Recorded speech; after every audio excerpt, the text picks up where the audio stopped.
Most dealerships are playing a losing game on retention. Customers are leaving, and when they leave, they don't come back. You lose the next service, the next repair, the relationship. Now, it's getting harder. More used cars are being sold, used car buyers are less loyal, they shop around, they switch fast. So where is the real problem? Most dealers don't see it. It usually starts small, something many stores treat like just a part. Tires, for example. When a customer buys tires somewhere else, you don't just lose the tire, you lose the alignment, the brakes, the next visit. 78% of customers service their vehicle where they buy their tires. Most dealers think this is a pricing problem. The answer? Lower the price, train the advisors. And many are already doing that and still losing because the problem isn't just price. Dealerships often have higher costs, less flexibility, OEM program limits. When your cost is higher than their selling price, that's not a pricing problem. That's a structural economics problem. So before the conversation even starts, you are already behind because the game has changed. It doesn't start at your dealership anymore.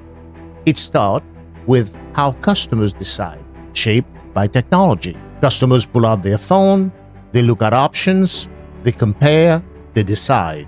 By the time they are ready to act, they already know where they are going. And if you are not part of that moment, you were never in the game. And this is the part most dealers miss. The tire sale is not just a sale, it sits inside a system shaped by economics, by transparency, and by visibility. Customers see everything now: prices, options, reviews. If you're not visible in that moment, you are not even considered. So, when the tire sale leaves, it's not just a missed transaction, it's the start of losing the customer. So the real question is, are dealerships losing on price, or are they playing a game that's already stacked against them? In this episode, we break it down where retention really breaks, why dealerships are at a disadvantage, and what needs to change. This is Masters at Work. Let's get into it.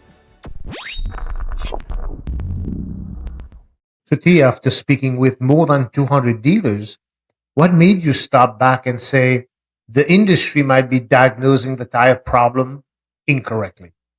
What caught my attention was how often tires came up in my conversations with fixed ops leaders. Everyone agrees that tires are important for retention. But many leaders also felt like they were constantly fighting the category. I kept hearing things like, we train advisors, we run promotions, we use the OEM tire program, and yet results still felt inconsistent. That made me step back and ask a different question. Instead of focusing only on how dealers sell tires, I started looking at the system around the tire sale, the economics, the advisor experience, and how customers actually buy tires today. My personal experience when I needed tires for my truck, I went to an independent shop. Once you examine the system instead of just the symptoms, the patterns become clearer. One idea from your research stood out. You described it as a structural economics problem. What do you mean by that? It means the dealership often enters the tire conversation from a disadvantaged position. Customers can see tire prices instantly online. Many search before they even talk to an advisor. At the same time, many dealership tire programs limit dealers to one primary supplier or a narrow set of brands tied to OEM programs. Independent shops operate very differently. They can source from multiple distributors, multiple brands, and multiple supply channels. That gives them far more flexibility on pricing and availability. So the advisor might quote the tire within the program structure, while the customer is looking at a wider range of options online. At that moment, the advisor isn't just presenting a recommendation, they're defending the quote. Dealers are operating inside a constrained supply model, while the aftermarket operates in a much more open sourcing market. One thing that came up repeatedly in your research was advisor hesitation. Why do advisors hesitate in the tire conversations? Let me describe a moment when many service advisors have experienced. A customer needs tires. The advisor quotes the price. Then something interesting happens. The customer pulls out their phone. They open Google. And right there in the service lane, they start searching tires near me. Costco appears, discount tire appears, independent shops appear.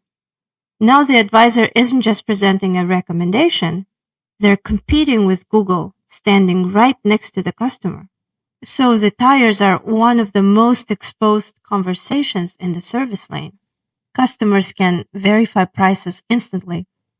Advisors also have to explain load ratings, speed ratings, fitment differences, warranty coverage.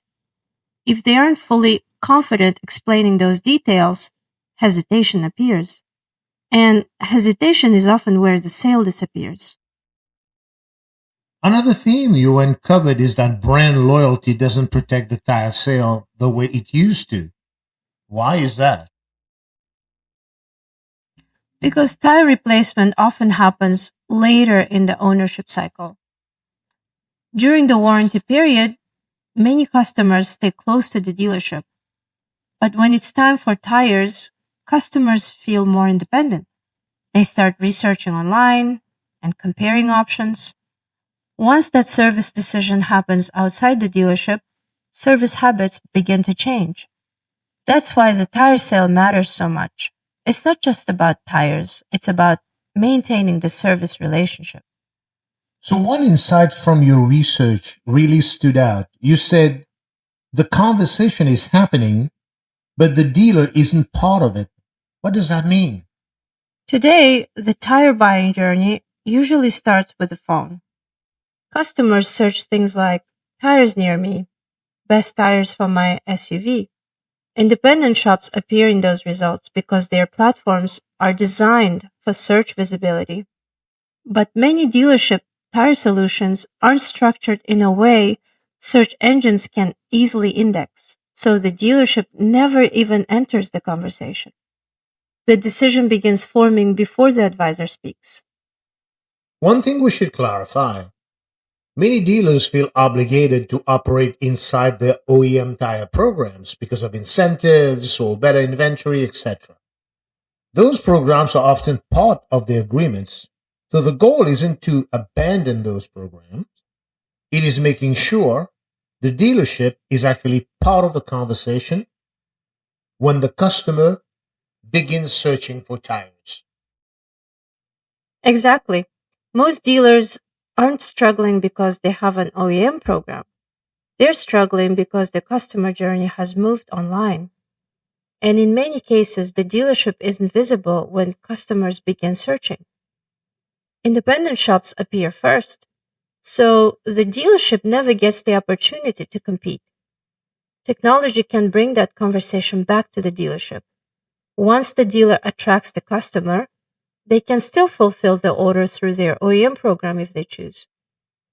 So the goal isn't replacing OEM programs. The goal is making sure the dealership is present early in the customer journey. So, if a GM or fix ops director listening to this conversation, how to take away one insight, what would it be? The tire challenge isn't just the pricing. It's the intersection of several forces happening at the same time. Structural economics, advisor confidence, customer behavior, digital visibility.